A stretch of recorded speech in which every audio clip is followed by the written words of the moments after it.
Hola queridos oyentes, muy buenos días, tardes o noches, y bienvenidos a la biblioteca, Historias y Relatos. Un lugar donde las páginas se transforman en caminos, donde cada palabra es un eco del pasado y cada relato, una llama encendida en la oscuridad. Aquí rescatamos voces olvidadas, y forjamos mundos que esperan ser descubiertos. Este es tu refugio, este es tu viaje a través de las palabras. Si estas historias despiertan tu imaginación, si sientes que la biblioteca debe seguir iluminando senderos, apóyala, comparte su voz, suscríbete para no perderte ningún relato y ofrece tu like, como quien enciende una antorcha para que esta llama nunca se apague.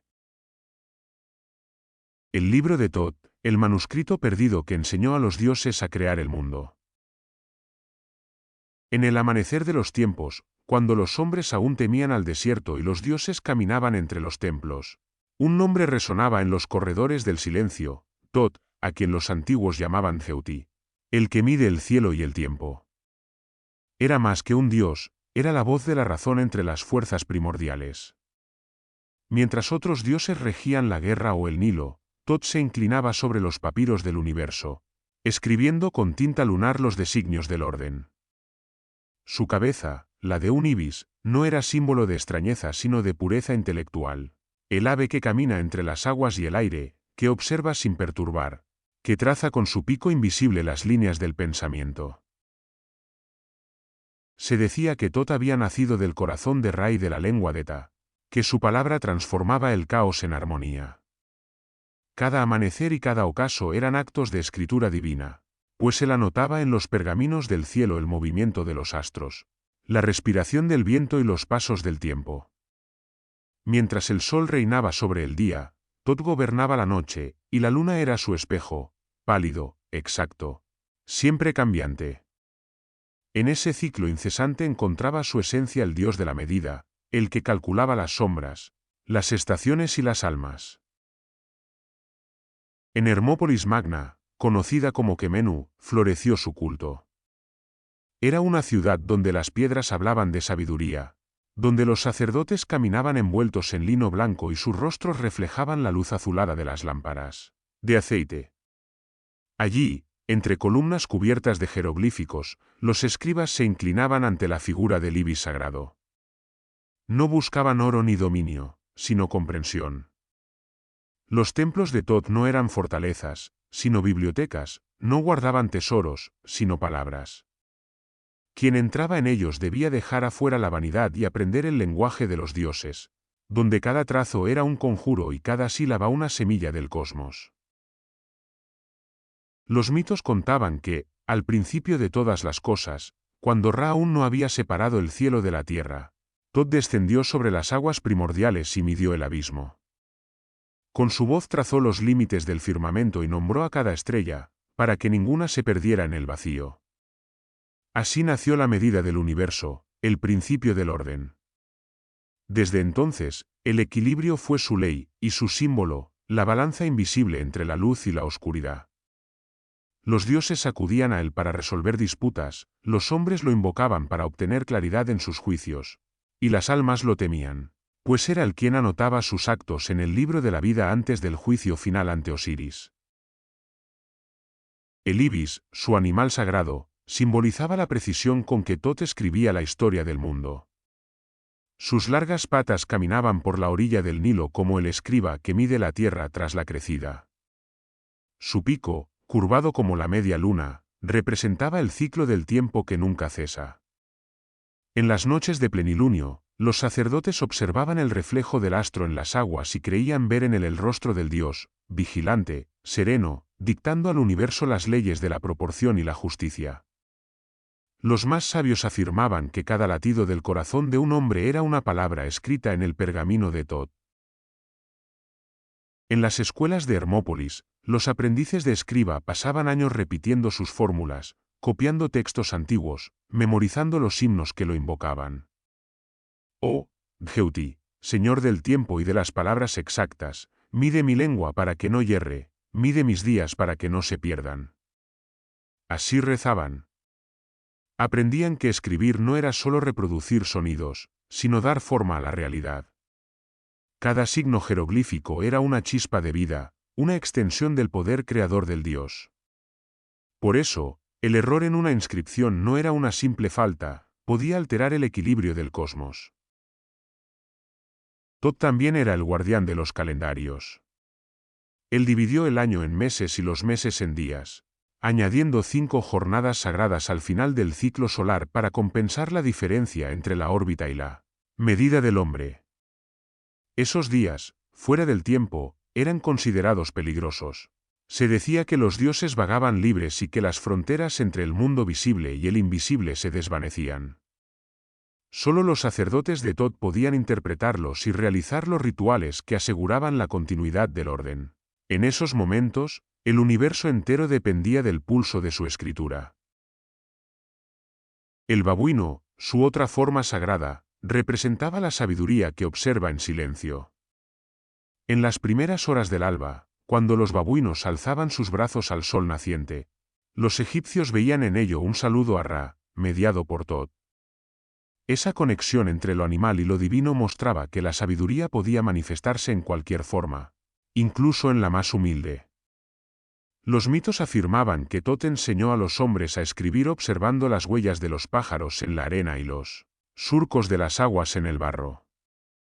Todo en la naturaleza era un texto, y él era su lector eterno. Pero el libro de Tot no era solo un conjunto de palabras, era la totalidad del conocimiento. Según las antiguas historias, contenía los secretos del cielo, de la tierra y del inframundo. Enseñaba el lenguaje de las estrellas, la alquimia de los cuerpos, la medicina de las plantas, el arte de resucitar el espíritu y las fórmulas para hablar con los dioses. Los sabios decían que quien lo leyera comprendería la unidad de todas las cosas y se convertiría en igual a los dioses. Por esa razón, su lectura estaba prohibida a los mortales comunes. Solo los iniciados, tras superar pruebas de purificación, podían acercarse a una copia parcial del texto. El mito más célebre cuenta que un príncipe llamado Setnekambas, hijo de Ramsés, halló el libro de Tot escondido en una tumba sellada por magia. Lo abrió con ansia de poder y aprendió sus fórmulas, pero pronto fue castigado con visiones terribles. Vio cómo su alma se fragmentaba, cómo los dioses lo condenaban a perderlo todo. Comprendió demasiado tarde que el conocimiento sin sabiduría es veneno. El libro fue devuelto a su tumba, y desde entonces se dijo que aquel que lo buscara sería probado por el propio Tot, quien aparecería en sueños o en forma de ibis para advertirle. En Hermópolis, los muros de los templos estaban cubiertos de inscripciones dedicadas a su gloria. Tú que hablas para los dioses y escuchas para los hombres, decía una de ellas. Tú que mides el cielo y pesas los corazones, que haces girar el sol y guías la luna, que enseñas a los sabios y callas ante los necios. Era el mediador entre la divinidad y la humanidad, el escriba universal que conectaba los planos del ser. Su influencia se extendía a todos los ámbitos, el derecho, la astronomía, la arquitectura y la magia. Ningún acto sagrado comenzaba sin invocarlo, pues él era el guardián de las fórmulas que abrían los portales del poder. Con el paso de los siglos, su figura trascendió los templos y se convirtió en símbolo del conocimiento mismo. Los griegos, maravillados ante la sabiduría egipcia, lo identificaron con Hermes, su dios mensajero, y lo llamaron Hermes Trismegisto, el 3 veces grande, maestro del cielo, de la tierra y del inframundo. Así, la herencia de Tot viajó más allá del Nilo, llevando con ella la idea de que el universo puede ser comprendido si se conoce su lenguaje oculto. Pero en su origen, antes de ser mito o filosofía, fue simplemente eso, la voz que enseñó a los hombres a contar sus días y a escuchar el ritmo del cosmos. En las noches de luna llena, los sacerdotes decían que Tot bajaba al templo en forma de luz plateada. Se posaba sobre los rollos de papiro y los iluminaba con su reflejo. Nadie lo veía directamente, pero los escribas sentían su presencia, una vibración sutil, un temblor en la tinta, una certeza de que cada palabra escrita tenía peso en el tejido del mundo. Y cuando el amanecer llegaba, los hombres salían a medir los campos y a registrar las crecidas del Nilo, sabiendo que cada número, cada línea trazada sobre la tierra, era una extensión de su poder. Así nació el culto al equilibrio, al orden, a la exactitud. Los sacerdotes de Thoth no buscaban gloria ni ofrendas, sino precisión. Su deber era preservar la balanza entre la vida y la muerte, entre la palabra y el silencio. Se decía que el Dios pesaba no solo los corazones, sino también las frases de los hombres. Una palabra justa podía inclinar el destino, una mentira podía alterar la armonía de Maat.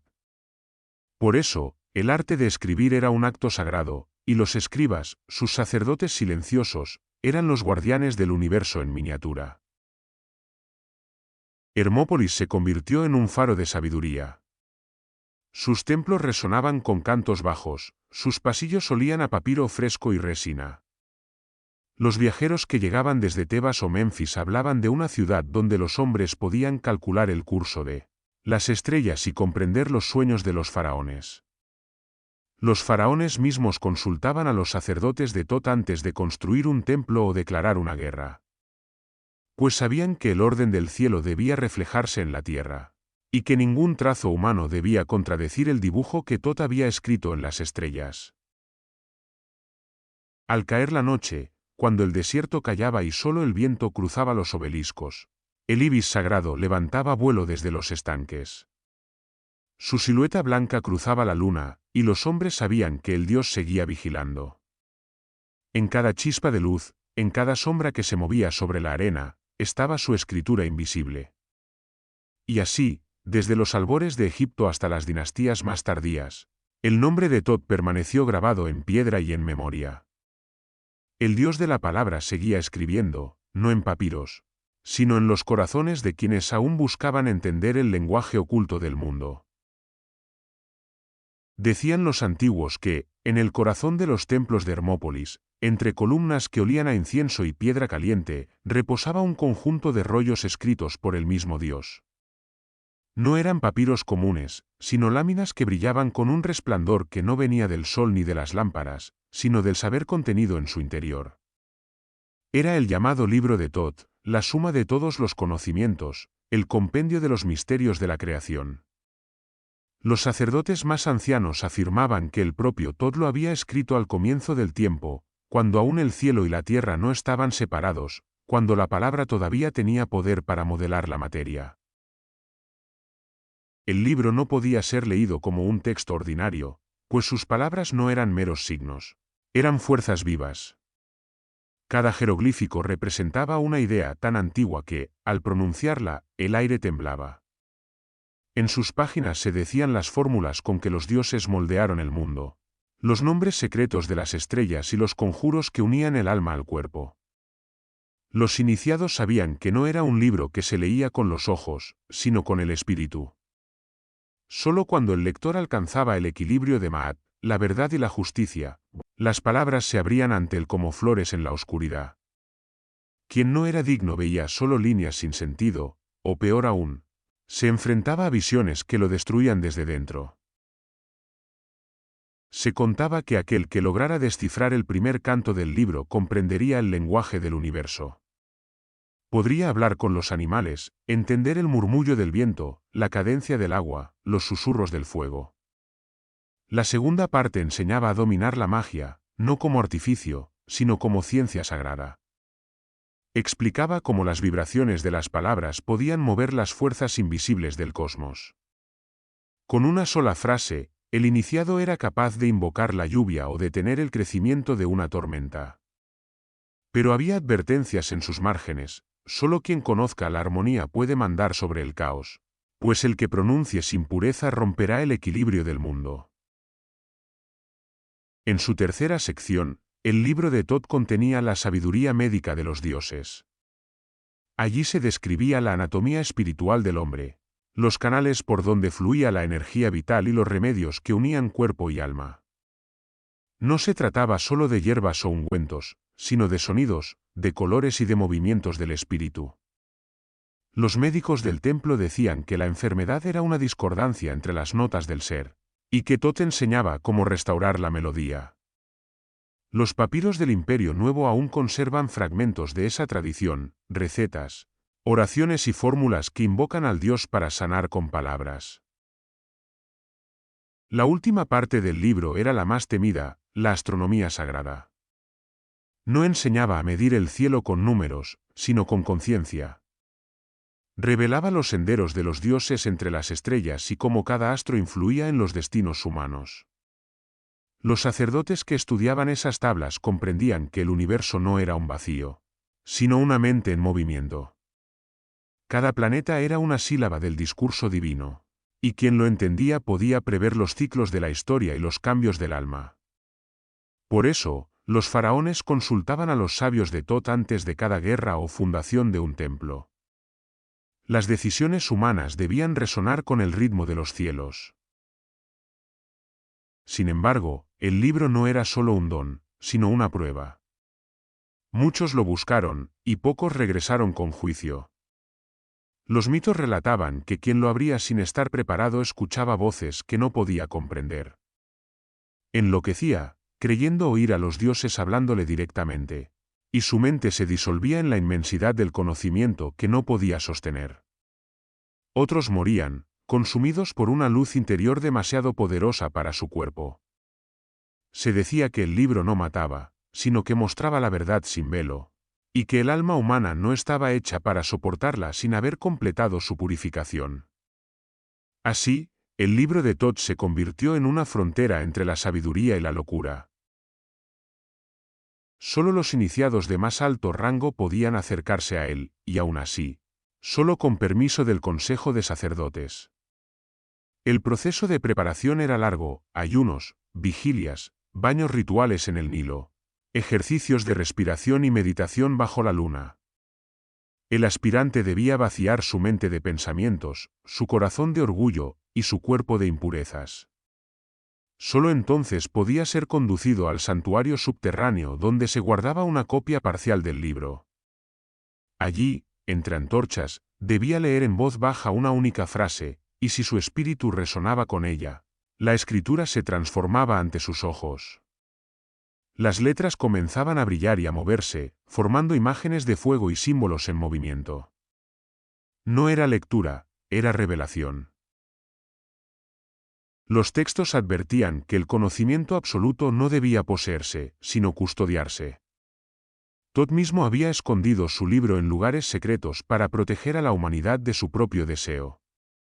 Según una de las leyendas, lo depositó en una cámara sellada bajo las aguas del Nilo, rodeada por serpientes mágicas y guardianes invisibles. Solo quien comprendiera el lenguaje de los ibis y el silencio del desierto podría encontrar el camino. En otra versión, lo escondió en el corazón de un hombre justo, de modo que su sabiduría solo pudiera ser revelada a través de generaciones de sabios. Así, el libro nunca desapareció realmente. Vivía en las mentes de aquellos que dedicaban su vida al estudio de la verdad.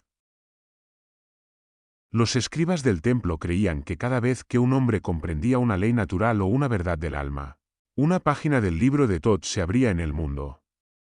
Así, el conocimiento no era propiedad de unos pocos, sino una manifestación gradual del orden divino. Sin embargo, los más devotos sabían que el peligro seguía siendo real. Por eso, juraban no transmitir sus secretos a quienes buscaban el poder o la inmortalidad. El que estudia para dominar, perecerá; el que estudia para comprender, vivirá eternamente, decían las inscripciones del templo. En las noches en que el Nilo reflejaba la luna llena, los sacerdotes recitaban pasajes del libro en lenguas antiguas que ya nadie recordaba. Los sonidos eran extraños, como cantos de aves o murmullos del viento. Creían que esas vibraciones mantenían el equilibrio del cosmos, que el universo debía ser recordado constantemente para no disolverse. Cada palabra pronunciada era una ofrenda al silencio de Tot, una reafirmación del orden contra el caos. A veces, mientras los coros entonaban las fórmulas, se decía que una bruma azul descendía del techo del templo y que las sombras de los ibis se proyectaban solas sobre las paredes. Los sabios de Hermópolis transmitieron este culto durante milenios. Los más antiguos papiros, los del Reino Antiguo, ya mencionan fórmulas atribuidas al dios. Los textos de las pirámides contienen plegarias para que el faraón, al morir, Adquiera el conocimiento de Thoth y pueda recitar los nombres secretos que abren las puertas del cielo. En ellos se refleja la idea de que saber es renacer, la ignorancia es muerte, la comprensión es vida eterna. De este modo, el libro de Thoth se convirtió en el modelo de todos los libros sagrados posteriores, un puente entre lo humano y lo divino, entre la palabra y la creación. Pero la humanidad, en su deseo, siempre buscó poseer lo que debía venerar. Hubo quienes intentaron copiar sus fórmulas, grabarlas en piedra, traducirlas a lenguas profanas. Los sabios advertían que eso era inútil, las palabras escritas sin comprensión eran solo sombras, y las sombras no tienen poder. El verdadero texto del libro de Thoth no podía copiarse porque no estaba hecho de tinta ni de papiro, sino de conciencia. Era una estructura viva, un tejido de pensamiento. Por eso, con el paso del tiempo, el libro se volvió invisible, oculto en los símbolos, disfrazado en los mitos, fragmentado en los textos de los sabios. Y sin embargo, seguía latiendo, esperando a ser leído por quien pudiera escuchar más allá de las palabras. El miedo y el respeto que inspiraba eran tan grandes que, incluso en los últimos siglos del Egipto faraónico, pocos se atrevían a pronunciar su nombre. En los templos se hablaba de él en susurros, como de un fuego que podía iluminar o consumir. El propio faraón, considerado hijo del sol, no podía ordenar su apertura sin el consentimiento de los sacerdotes de Thoth. Era el único libro que no pertenecía al trono, sino al equilibrio del mundo. Si se abría en el momento equivocado, decían, el cielo se oscurecería y las aguas retrocederían. Así, generación tras generación, el libro de Thoth permaneció oculto, más real en la memoria que en la materia. Su existencia se convirtió en símbolo del anhelo humano por comprender el todo, por tocar con la mente lo que los dioses guardan con silencio. Algunos decían que, cuando el último sabio de Egipto desapareciera, el libro se abriría solo, para que la humanidad recordara lo que había olvidado. Otros creían que seguía vivo, escondido en los sueños de los hombres, esperando al lector que no busque poder ni gloria, sino solo la verdad. Y cuando ese lector aparezca, las palabras del Dios volverán a brillar en la oscuridad del mundo, como la primera luna que se alzó sobre las aguas del caos. Los escribas del antiguo Egipto no eran simples copistas, sino herederos de una tradición sagrada. En sus manos, el cálamo se convertía en varita de poder, y la tinta negra que trazaban sobre el papiro era, para ellos, la misma esencia del universo solidificada en palabra. Cada símbolo que escribían era un acto de creación. Decían que la escritura provenía directamente de Thoth, el dios que había enseñado a los hombres a imitar el lenguaje de los dioses. Por eso, los escribas eran considerados sus hijos adoptivos, guardianes de un fuego invisible que mantenía el orden del mundo. En sus escuelas, los maestros les recordaban que un trazo incorrecto podía alterar el sentido sagrado del cosmos, que el verbo no era un adorno, sino una vibración que podía mover el destino. Cuando el joven aprendiz tomaba por primera vez el cálamo de junco, el instructor le hacía repetir una oración antigua, que Thoth guíe mi mano, que su sabiduría fluya por mi pulso, que la palabra sea verdad. Era un juramento y una advertencia. Las letras, grabadas en el alma antes que en el papiro, eran puentes entre mundos. Los escribas sabían que escribir era hacer magia. Al registrar un decreto, fijaban la voluntad del faraón en la eternidad, al copiar un himno. Revivían a los dioses que dormían en los muros del templo. Cada palabra pronunciada o grabada en piedra tenía peso y propósito. Por eso, los escribas eran tanto sacerdotes como artesanos, tanto científicos como poetas. Vivían en el límite entre el mundo visible y el invisible, traductores del pensamiento divino en signos humanos. El libro de Thoth representaba, para ellos, el modelo perfecto de su oficio, el texto original, la fuente de toda palabra y toda ciencia. Copiar un fragmento de él, aunque fuera una sola línea transmitida de memoria, era un honor reservado a los más puros. En las escuelas de Hermópolis se decía que quien escribía su nombre sin error 3 veces seguidas recibía el favor del Dios, y que su alma, al morir, encontraría un lugar en la casa de la vida, la gran biblioteca celestial donde Thoth anotaba los destinos. Los escribas creían que, al practicar su arte con devoción, sus propios textos se unían, de algún modo, a los rollos divinos del libro de Thoth. En los últimos siglos del Egipto faraónico, cuando las dinastías griegas gobernaban el país y la lengua griega comenzaba a mezclarse con la egipcia, los papiros ptolemaicos conservaron ecos de aquella sabiduría. Entre ellos, el papiro de Setne-Cambas destacó como uno de los testimonios más inquietantes. Contaba la historia de un príncipe que, dominado por la ambición, descendió a una tumba encantada para robar el libro de Thoth. Allí encontró un cadáver envuelto en oro y guardado por conjuros que brillaban como fuego en la oscuridad.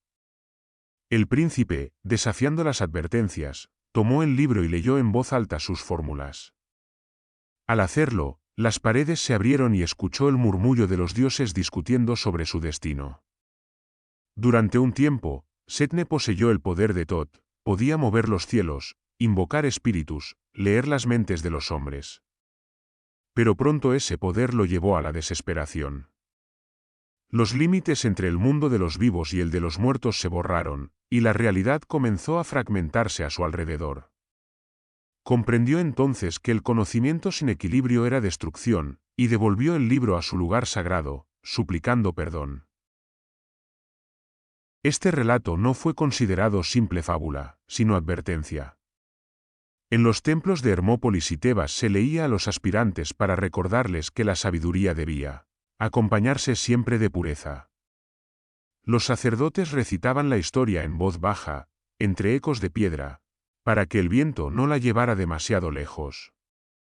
Decían que Thoth observaba a quienes la escuchaban, y que solo los que sentían compasión por el príncipe y no envidia eran dignos de avanzar. Así, el papiro de Setne-Cambas se convirtió en un espejo moral, un recordatorio de que los dones del Dios eran, al mismo tiempo, pruebas para el alma. Con el tiempo, mientras el poder de Egipto menguaba y Alejandría se erigía como faro del conocimiento antiguo, la figura de Thoth cruzó fronteras. Los sabios griegos, fascinados por la profundidad de los templos egipcios, comenzaron a identificarlo con su propio dios de la elocuencia y los caminos, Hermes. Nació entonces una nueva figura, Hermes Trismegisto, el 3 veces grande, en quien convergían la sabiduría egipcia y la razón helénica. Los textos atribuidos a él, el Corpus Hermeticum, retomaron la idea del libro de Thoth, transformándola en una doctrina filosófica que hablaba de la unidad de todas las cosas, de la mente divina que habita en el cosmos y de la posibilidad del hombre de elevarse hacia ella mediante el conocimiento. En los círculos herméticos de Alejandría, los eruditos afirmaban que la verdadera alquimia no consistía en transformar los metales, sino el alma. El oro físico no era más que símbolo del oro interior, la iluminación que el alma alcanzaba al comprender su naturaleza divina. De ese pensamiento nacieron las escuelas gnósticas, los tratados alquímicos y las obras esotéricas que más tarde influirían en toda la filosofía occidental.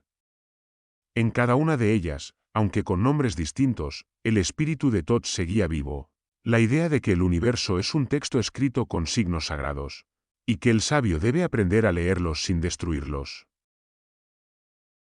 Los alquimistas greco-egipcios tomaron de los templos la noción de correspondencia entre el cielo y la tierra, el famoso como es arriba, es abajo.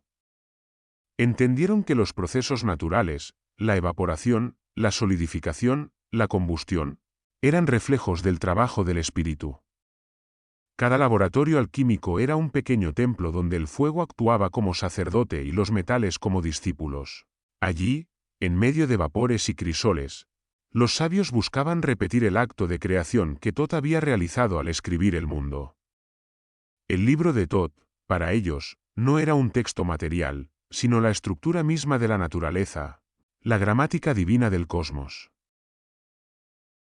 Los últimos sacerdotes egipcios, ya bajo dominio romano, veían con asombro cómo su Dios se transformaba en símbolo universal.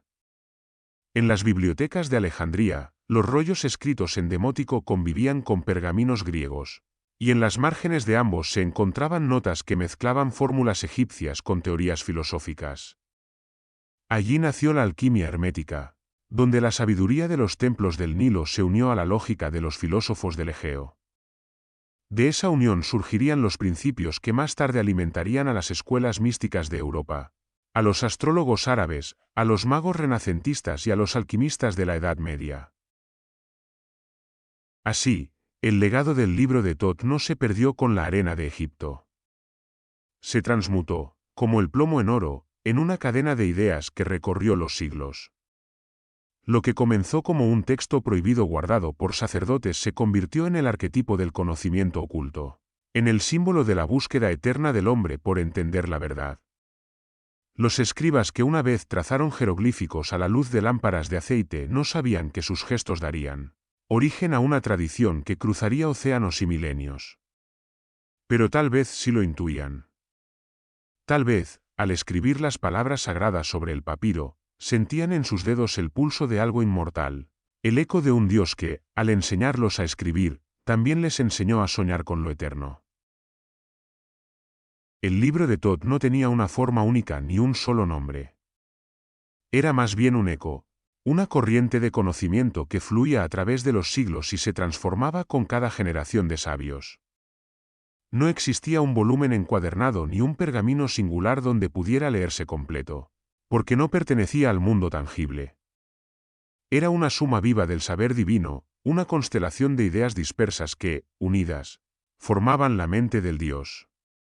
Los sacerdotes lo describían como un espejo de 1000 fragmentos, cada fragmento revelaba una parte del todo, pero solo el conjunto mostraba la totalidad del cosmos.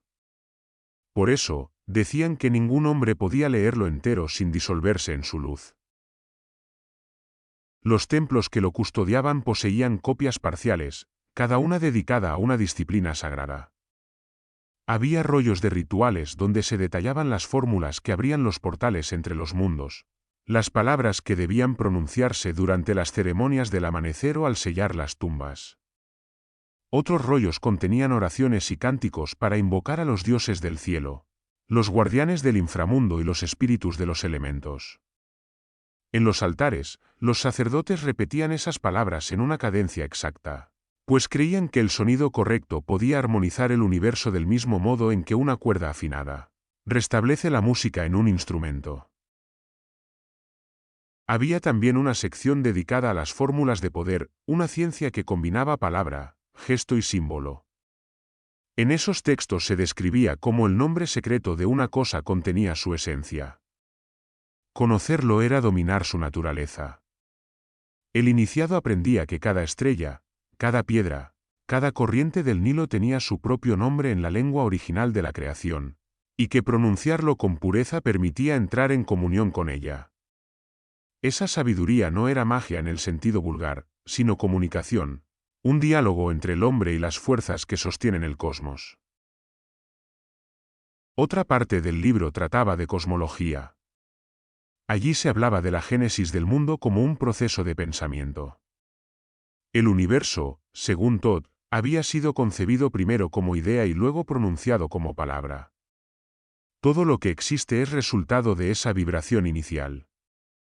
Los sacerdotes que estudiaban esos rollos aprendían que la materia no era más que sonido solidificado, y que comprender la música del universo era comprender su estructura.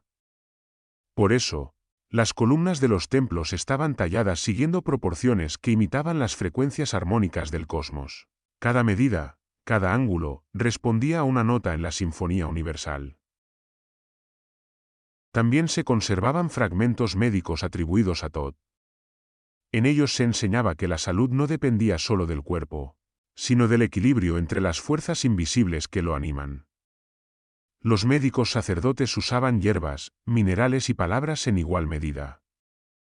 Sabían que una curación debía comenzar con la corrección de la disonancia interior.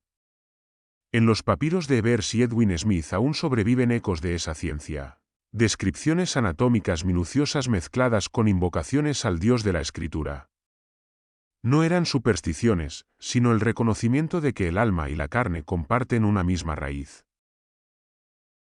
Otra sección del libro de Tot estaba consagrada a los oráculos.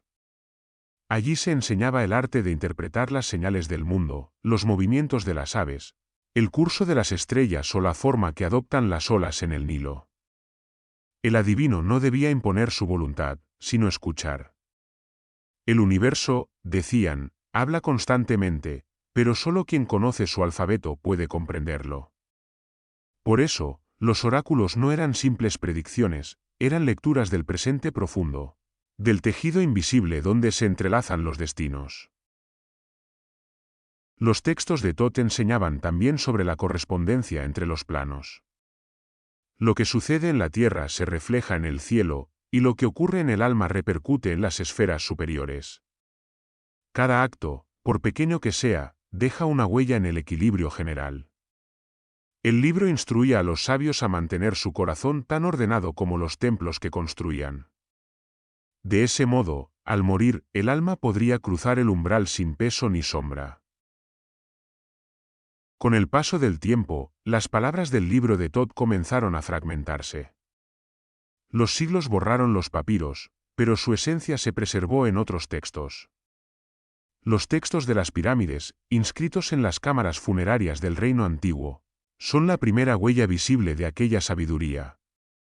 En ellos, el faraón se convierte en viajero del cielo. Cada verso es una fórmula para ascender entre los dioses, una invocación al orden cósmico. El rey vuela hacia el cielo, al lado del sol, su palabra abre los portales del firmamento, dicen los jeroglíficos que cubren las paredes de Saqqara. Ese lenguaje es puro Thoth, palabra que no narra, sino que actúa. Más tarde, durante el Reino Medio, surgieron los textos de los sarcófagos, que ampliaron y humanizaron el conocimiento. Ya no hablaban solo del faraón, sino también del hombre común.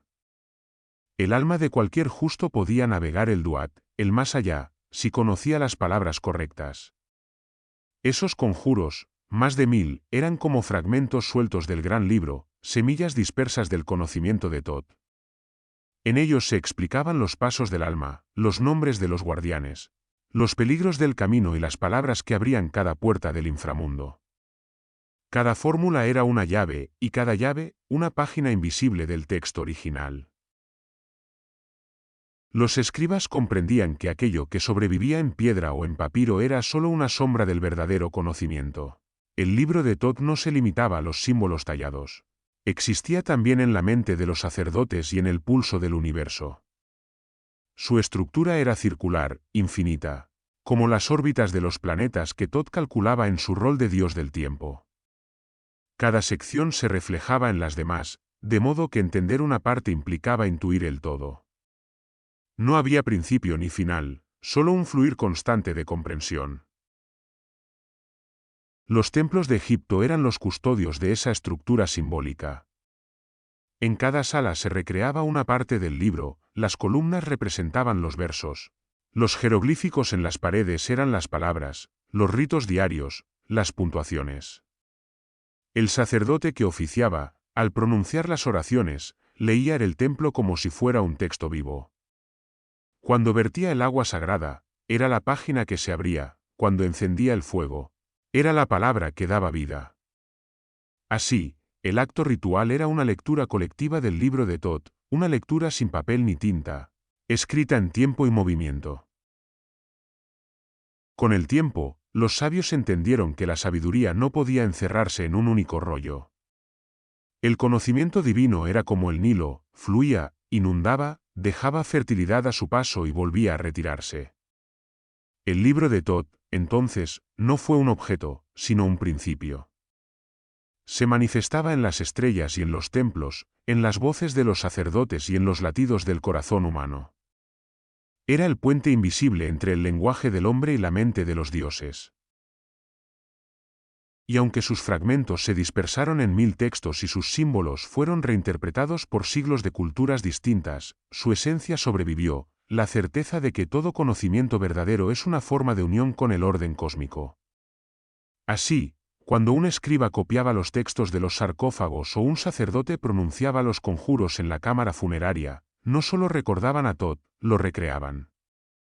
El dios seguía escribiendo a través de ellos, en el aire que los rodeaba, en la piedra que grababan, en las palabras que, miles de años después, aún resuenan como ecos de un libro que nunca fue uno, porque fue todos.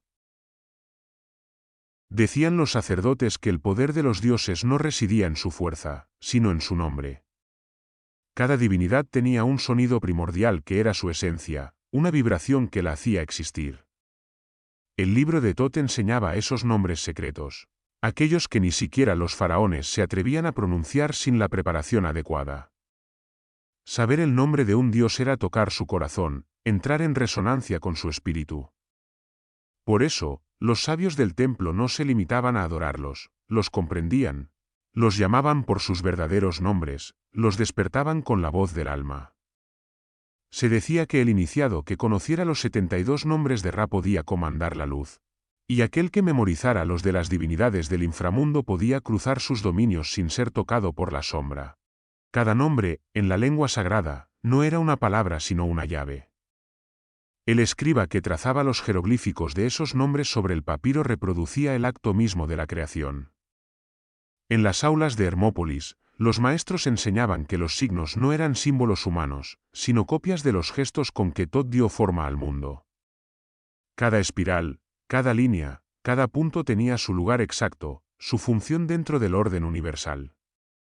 Escribir era participar en la obra del Dios, continuar el proceso creativo del cosmos.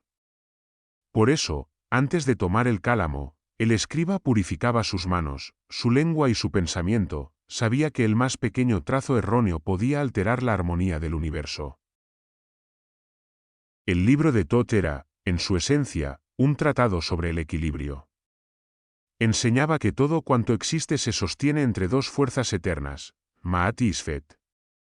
Ma'at era el orden, la verdad, la justicia que mantiene en pie el cielo y la tierra. Isfet era el caos, la mentira, la oscuridad que amenaza con devorarlo todo. Ninguna podía ser destruida, porque la una da sentido a la otra. Tot, como escriba del cosmos, era el mediador entre ambas, el que medía el desequilibrio y restablecía la armonía. En las páginas del libro se describía este principio como una danza infinita: cuando Ma'at prevalece, el mundo florece; cuando Isfet avanza, los hombres olvidan la ley divina.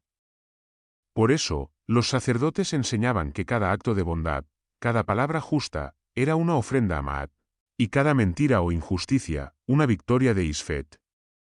El conocimiento, decían, no era solo saber, sino equilibrio interior. El libro también ofrecía guías para el viaje del alma en el Duat, el más allá. Allí, el espíritu debía atravesar regiones oscuras, enfrentarse a guardianes y responder a 42 jueces, cada uno encargado de una virtud. Las fórmulas que el libro de Tot contenía eran las palabras de paso que permitían al difunto avanzar. Cada pregunta tenía su respuesta, cada obstáculo, su conjuro.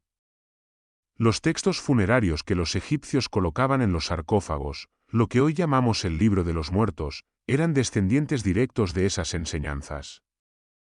Yo no he mentido, no he matado, no he robado, soy puro como la pluma de Ma'at, debía decir el alma ante Osiris. Si sus palabras eran verdaderas, el corazón no pesaba más que la pluma, y el alma podía cruzar las aguas de la eternidad. Pero si mentía, el monstruo Amid devoraba su corazón, y su espíritu se disolvía en el olvido. Así enseñaba el libro de Tot, que la palabra justa salva, y la mentira condena. Uno de los apartados más enigmáticos trataba sobre la resurrección espiritual. Enseñaba que la muerte no era el final, sino una metamorfosis del alma hacia una forma más pura. No bastaba con preservar el cuerpo, había que preservar la conciencia. El iniciado debía aprender a morir antes de morir, a separarse del mundo sin perder su identidad. Mediante el conocimiento, el alma podía renacer como luz.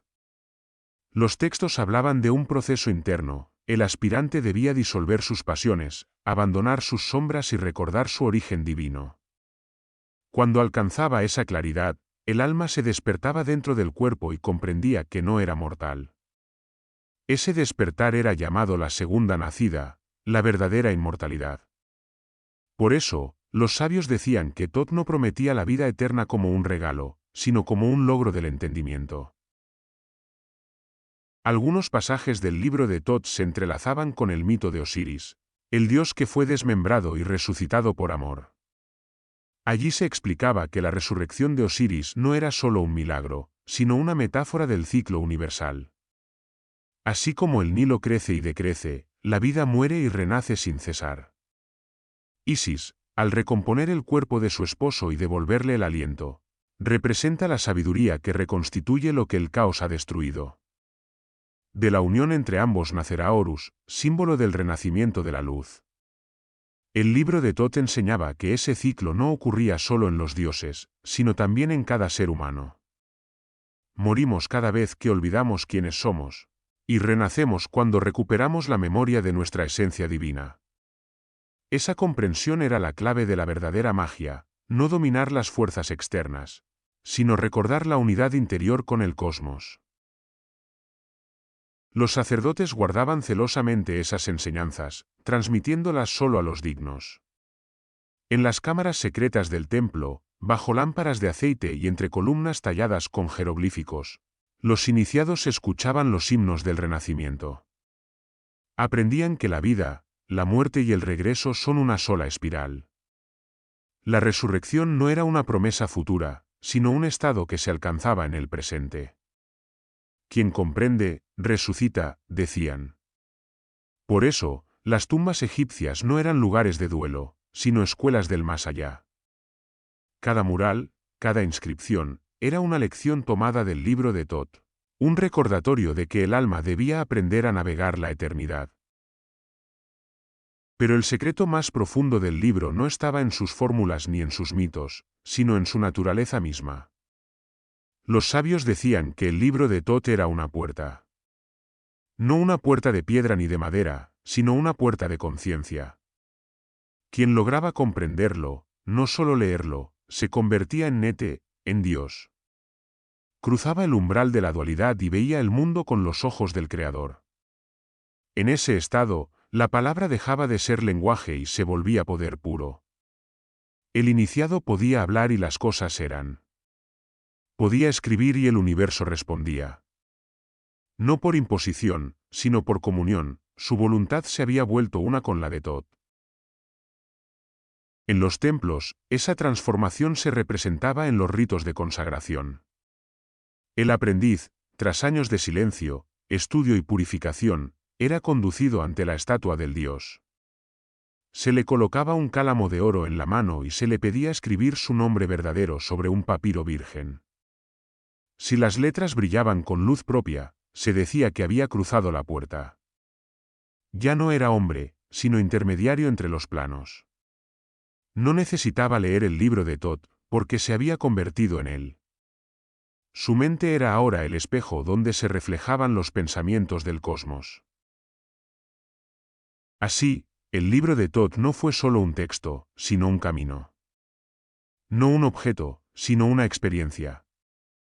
En él, el lenguaje se volvía sagrado, el conocimiento se transformaba en virtud, y el equilibrio entre Maat e Isfet se hacía carne en el alma del iniciado. Su mensaje sobrevivió a los siglos porque hablaba del poder más antiguo y más puro, el de la palabra creadora, el de la verdad que sostiene al universo.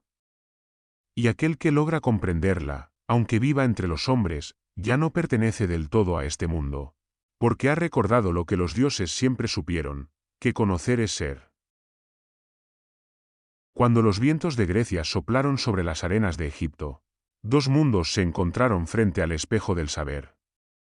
Los templos de Hermópolis, aún resonando con los himnos a Tot, recibieron la lengua de Homero y de Aristóteles. Los griegos, fascinados por la profundidad de los sacerdotes del Nilo, vieron en aquel dios del tiempo y la palabra una imagen familiar, Hermes, el mensajero de los dioses, el que guiaba las almas y custodiaba los secretos del camino. Así nació la fusión más poderosa de la antigüedad, el encuentro entre la ciencia sagrada de Egipto y la razón filosófica de Grecia. De ese matrimonio de símbolos y pensamiento emergió una nueva divinidad, Hermes Trismegisto, el 3 veces grande, grande en sabiduría, grande en palabra, grande en poder divino. Los sabios alejandrinos lo consideraron un maestro antiguo, anterior a Moisés y a los filósofos. Decían que había dejado escritos en los muros de piedra y en los corazones de los hombres los secretos de la creación. En los pasillos de la biblioteca de Alejandría, donde se reunían las mentes más luminosas del Mediterráneo, comenzaron a recopilar y traducir los textos que atribuían a aquel dios doble. Los papiros egipcios se mezclaron con los pergaminos griegos, las fórmulas mágicas con las meditaciones filosóficas. Así nació el Corpus Hermeticum, la herencia helenística del libro de Tot. En esos textos, la voz del Dios ya no hablaba solo de rituales y fórmulas, sino de la mente del universo. Enseñaba que todo lo que existe emana de una única fuente, el nous divino, y que el hombre, al conocerse a sí mismo, puede regresar a esa fuente. La creación se convertía en un acto mental, una proyección del pensamiento divino sobre el caos primordial. Dios es una mente que piensa, y el mundo es su pensamiento, decían los textos herméticos. En ellos, la sabiduría de Egipto se transmutó en filosofía. El poder mágico del verbo se transformó en la idea de la razón creadora. Los filósofos de Alejandría, herederos de Platón, vieron en estos escritos una confirmación de sus visiones. Para ellos, el mundo visible no era más que una sombra del invisible, y el alma humana podía ascender de lo material a lo divino mediante el conocimiento, la gnosis. Esa palabra, gnosis, se convirtió en el corazón del hermetismo. No significaba acumular datos, sino recordar lo que el alma ya sabía. Los textos enseñaban que la divinidad no estaba fuera, sino dentro del hombre, y que el universo entero era un espejo del espíritu. Quien conoce el todo, se conoce a sí mismo, afirmaban. Así, la antigua promesa del libro de Tot, la de convertir al lector en un dios, halló nueva forma en el pensamiento griego. En las escuelas de Alejandría, los eruditos leían los tratados herméticos junto a los textos de Platón, Pitágoras y Zoroastro. Creían que todas las religiones y filosofías eran diferentes lenguas de una misma verdad universal. Los más audaces afirmaban que Hermes Trismegisto había sido el maestro secreto de todos los sabios antiguos, y que su enseñanza era la raíz de la sabiduría del mundo.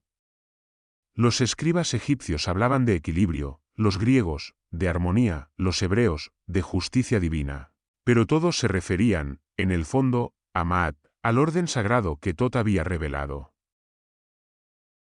Esa visión sincrética dio origen a una corriente de pensamiento que impregnó a toda la filosofía tardía, el neoplatonismo. Plotino, Porfirio y Jámblico vieron en los escritos herméticos la prueba de que el alma humana podía unirse al uno, mediante la contemplación. El universo, según ellos, emanaba de una fuente inefable, y el conocimiento era el camino de regreso a ella. La influencia del hermetismo también alcanzó a la alquimia, que reinterpretó los símbolos egipcios en clave de transformación espiritual. El plomo del alma debía transmutarse en el oro de la sabiduría. La cábala hebrea, más tarde, tomaría de Hermes la idea de las correspondencias entre los mundos.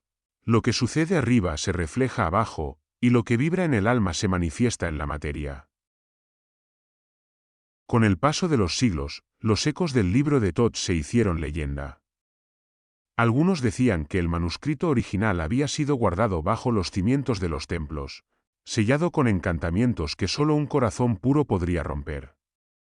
Otros aseguraban que los sacerdotes lo ocultaron bajo monumentos sagrados, quizás bajo la Gran Pirámide, esperando al tiempo en que la humanidad estuviera lista para comprenderlo sin destruirse. El rumor del libro perdido recorrió el Imperio Romano y sobrevivió al nacimiento del cristianismo. En los primeros siglos de nuestra era, algunos monjes herméticos lo consideraban un texto paralelo a las Escrituras, una revelación anterior que hablaba el lenguaje de los astros en vez del de los profetas. Durante la Edad Media, las palabras de Hermes Trismegisto viajaron en secreto por los monasterios y las escuelas árabes.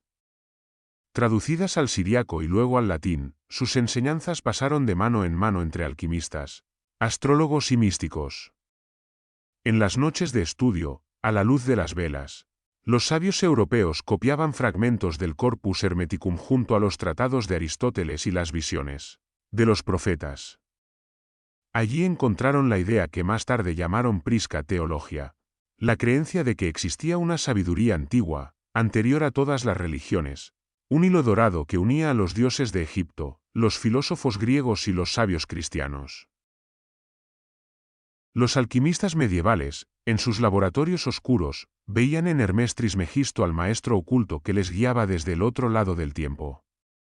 Creían que cada experimento con metales y fuego era una alegoría del trabajo interior, el alma debía purificarse, separando lo grosero de lo sutil, hasta que el espíritu brillara como oro.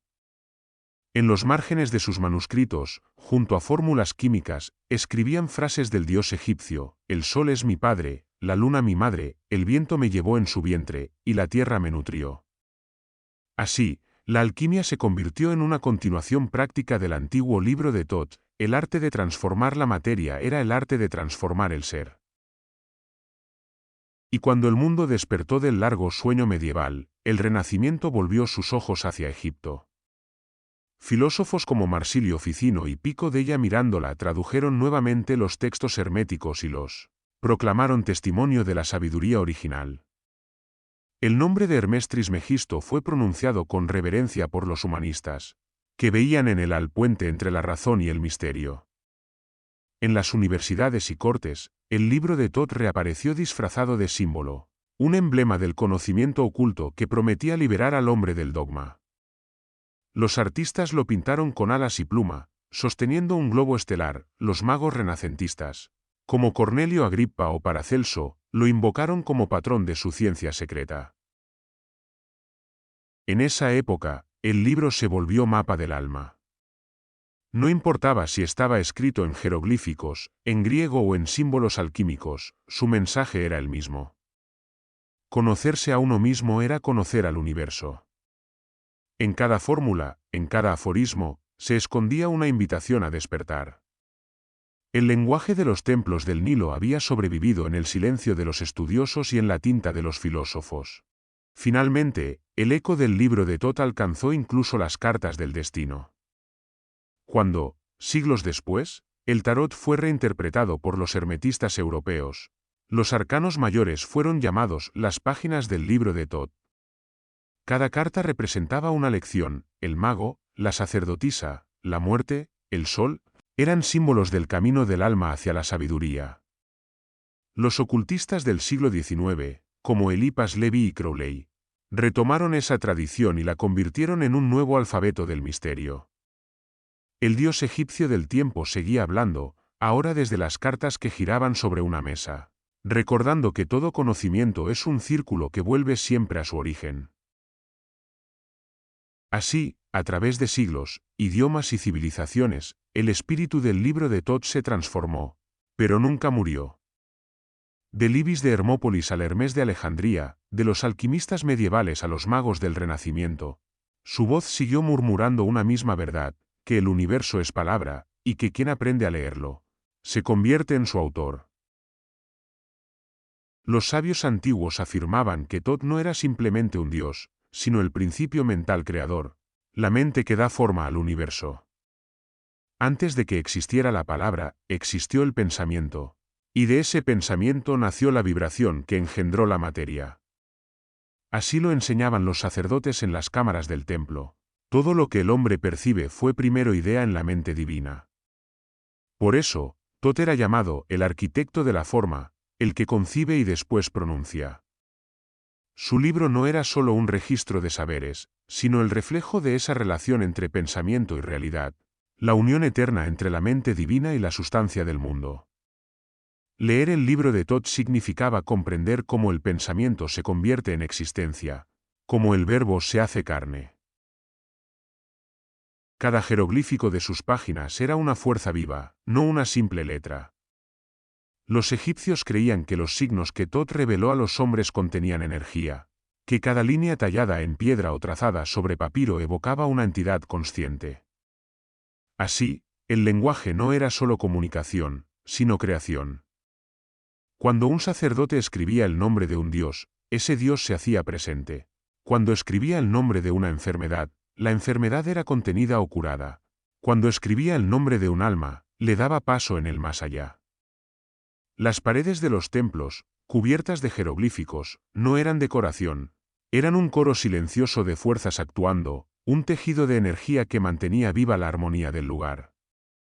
Por eso, se decía que el templo mismo era un texto y que quien sabía leerlo podía oír el pulso de los dioses en la piedra.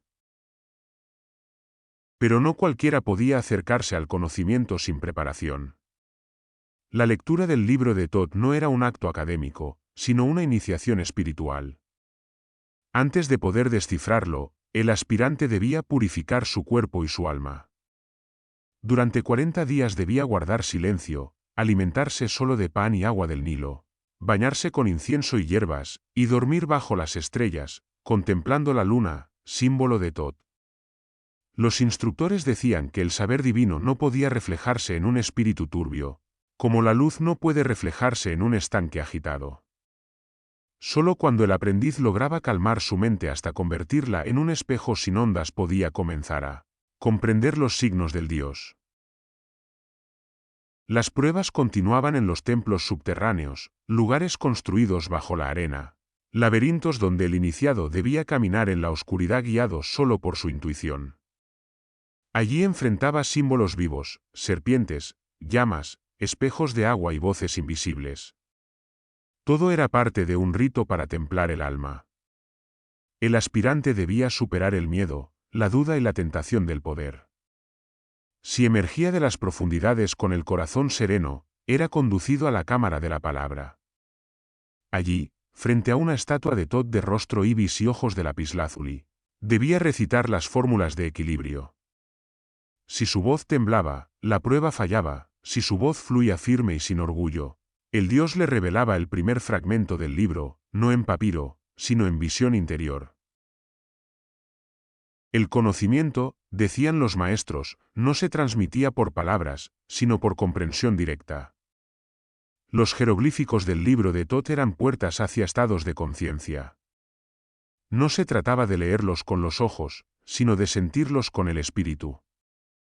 Cada símbolo abría un nivel del alma, una resonancia entre el hombre y el cosmos. El lector no absorbía información, despertaba. Por eso, se decía que quien realmente comprendía el libro ya no necesitaba leerlo más, pues lo había interiorizado. El texto se convertía en él, y él en extensión del pensamiento de Thoth. Aquellos que alcanzaban ese dominio eran descritos como videntes del tiempo. Podían ver el pasado y el futuro, no porque poseyeran dones sobrenaturales, sino porque entendían el movimiento del todo. Para ellos, los siglos eran como olas que se repiten. Cada causa genera su efecto y cada efecto anuncia su próxima causa. Al ver la estructura del cosmos como un lenguaje, podían leer la historia como se lee una frase. Los faraones consultaban a estos iniciados para conocer el destino de sus reinados, y los sabios los llamaban, los que oyen antes de que ocurra. Pero tales poderes exigían un equilibrio interior casi sobrehumano. Un solo pensamiento impuro podía distorsionar la visión y sumir al sabio en locura. En las leyendas se cuenta que algunos de estos lectores lograron incluso alterar la frontera entre la vida y la muerte. No resucitaban cuerpos, sino conciencias, devolvían a la memoria a quienes habían sido olvidados. Despertaban almas atrapadas en su propio sueño. También podían convocar a los dioses mediante la vibración del nombre verdadero. No los traían físicamente, sino que abrían un canal entre los planos, permitiendo que la mente divina descendiera a la materia. Así, los templos se convertían en lugares donde lo eterno respiraba a través de lo humano. Sin embargo, los sabios advertían que todo acto de invocación debía estar guiado por amor y equilibrio, o de lo contrario el caos respondería en lugar del orden. Los guardianes del conocimiento enseñaban que el poder del libro de Thoth no era un privilegio, sino una carga. Quien lo usara sin pureza moral, decían, se destruiría a sí mismo. El libro no toleraba el egoísmo, pues era la expresión misma de la armonía. Si el corazón del lector se desviaba hacia la ambición o la vanidad, las palabras del texto se convertían en serpientes de fuego, y su mente se consumía en su propio reflejo. No era castigo, sino consecuencia natural. Quien busca la verdad con intención torcida se enfrenta al espejo de su corrupción. Por eso, Los sabios afirmaban que el peligro del libro no residía en su contenido, sino en quien lo leía. No había fuerza más devastadora que la del pensamiento sin virtud. Los sacerdotes más antiguos lo resumían con una frase que grababan en piedra a la entrada de las cámaras secretas. Este es el libro que solo puede leerse con el corazón puro. Quien no entendía esa advertencia no estaba listo.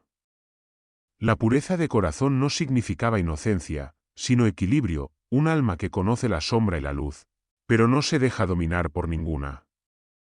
Solo quien había recorrido ambos extremos podía sostener la balanza de Ma'at dentro de sí. En ese punto, la lectura del libro de Thoth se volvía un acto de comunión. El texto dejaba de ser objeto de estudio y se transformaba en un espejo donde el iniciado veía su propio rostro iluminado por la sabiduría del Dios. Decían que cuando un lector digno alcanzaba la comprensión total, el libro se desvanecía de sus manos, y una voz interior le susurraba: «Tú eres mi última página». Entonces comprendía que el verdadero libro de Thoth no había estado fuera de él, sino dentro, grabado en la sustancia misma de su alma. Y en ese instante, el escriba, el sabio o el rey se convertían en aquello que siempre habían buscado, parte del pensamiento eterno que da forma a todo lo que es, fue y será.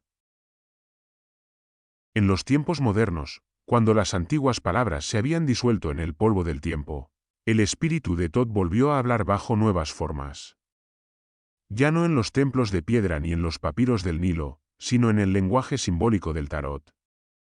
A comienzos del siglo XX, el mago y filósofo Aleister Crowley, junto con la artista Frieda Harris, creó el tarot de Thoth, una reinterpretación hermética de aquel legado milenario. En su mazo, cada carta era una página del libro perdido, no representaba sucesos ni adivinaciones, sino estados del alma, arquetipos universales que trazaban el mapa de la conciencia humana. Las imágenes vibraban con colores y formas inspiradas en la alquimia, la cábala y la astrología. Cada trazo era un jeroglífico nuevo, una fusión de la geometría egipcia con la mente moderna. Los 22 arcanos mayores, del mago al mundo, fueron concebidos como los 22 caminos del espíritu, los mismos que conectaban las esferas del árbol de la vida hebreo. Así, el tarot se convirtió en un nuevo alfabeto sagrado, cada carta correspondía a una de las letras hebreas, y cada letra, a una frecuencia del pensamiento divino. Era el eco contemporáneo de una verdad antigua, que el universo puede leerse como un texto y que el hombre, al descifrarlo, se redescubre a sí mismo. Crowley afirmaba que el tarot era el verdadero libro de Thoth, preservado en símbolos para quienes ya no podían leer el lenguaje original de los dioses. No debía interpretarse como herramienta de predicción, sino como espejo de la evolución del alma.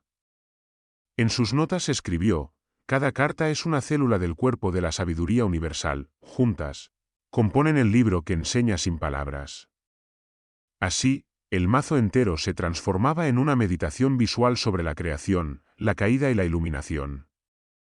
El loco simbolizaba el espíritu libre antes de encarnarse, el mago, la palabra que lo ordena, la muerte, la transformación necesaria, el sol, la revelación final.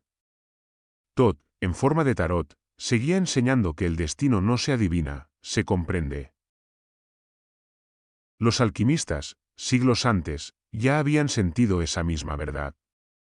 Para ellos, el libro de Thoth era el mapa de la gran obra, el proceso mediante el cual la materia bruta, y el alma humana con ella, se purificaba hasta reflejar la luz del Uno. En sus laboratorios veían en los metales el espejo de los estados del espíritu, el plomo de la ignorancia, el mercurio del pensamiento, el oro de la iluminación. Thoth, el escriba eterno, era su guía interior. Con cada destilación y cada fuego simbólico, trataban de reproducir la alquimia suprema del Dios, convertir el caos en orden, el pensamiento en forma, la sombra en conocimiento.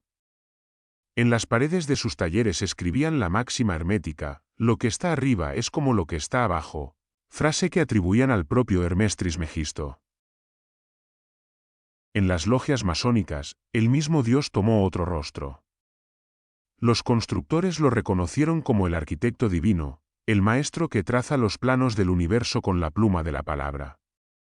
Allí, Toto Hermes ya no era solo el sabio, sino el geómetra cósmico, aquel que mide los cielos para enseñar al hombre a construir con proporción y justicia.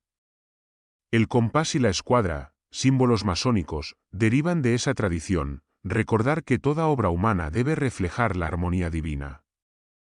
Los rituales de iniciación, con sus silencios y sus símbolos velados, eran ecos de los antiguos templos egipcios donde los aspirantes aprendían a dominar el verbo y a mantener el equilibrio de Maat.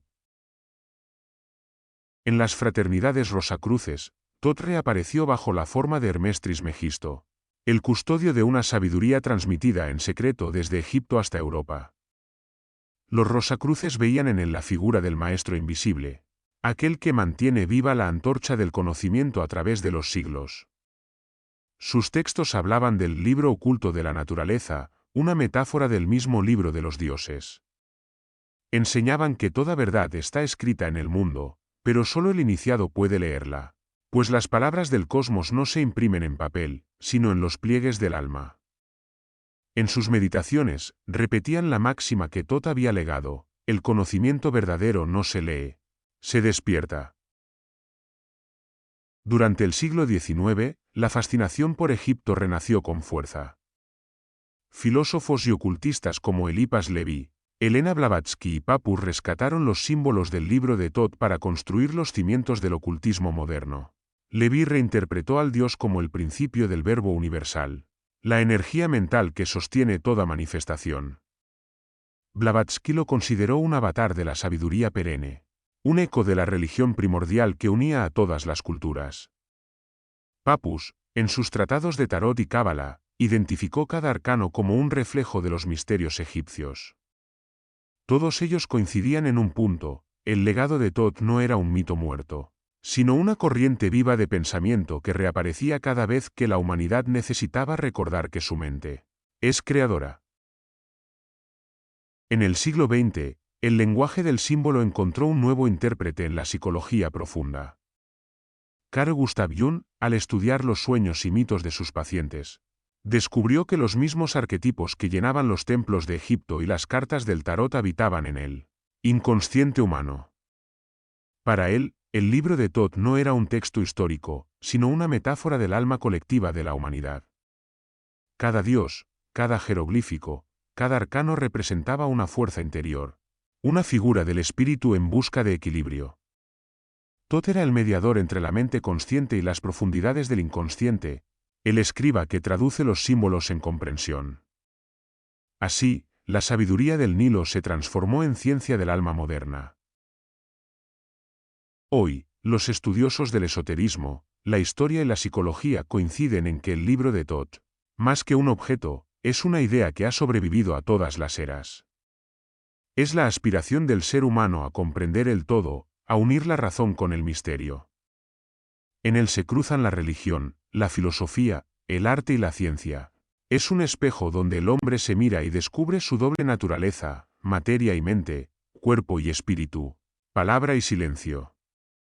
Quien busca en sus páginas no encuentra fórmulas de poder, sino el reflejo de su propia conciencia.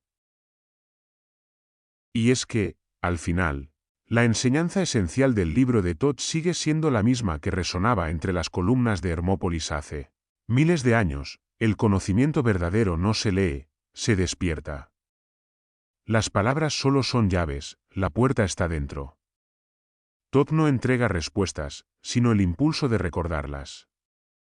Cada símbolo, cada signo, cada carta del tarot, cada pensamiento profundo, son fragmentos de esa revelación eterna que murmura al oído del que escucha: el universo eres tú, y tú eres su escritura.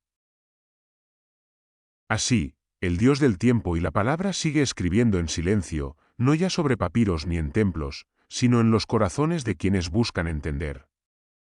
Su libro nunca estuvo perdido, solo dormía, esperando al lector que comprendiera que no hay sabiduría fuera de la mente que la contempla, ni verdad fuera del alma que la despierta.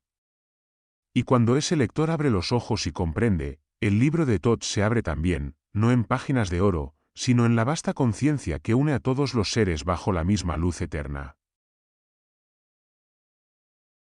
Y así llegamos al final de este relato. Gracias por acompañarme en este viaje a través de las palabras. Espero que hayas disfrutado la historia tanto como yo al compartirla contigo. Recuerda que en la biblioteca siempre habrá un nuevo mundo que descubrir, una voz que escuchar, un eco que revivir. Hasta la próxima, y que tengas muy buenos días, tardes o noches. No olvides suscribirte y dejar tu like para seguir explorando juntos más relatos.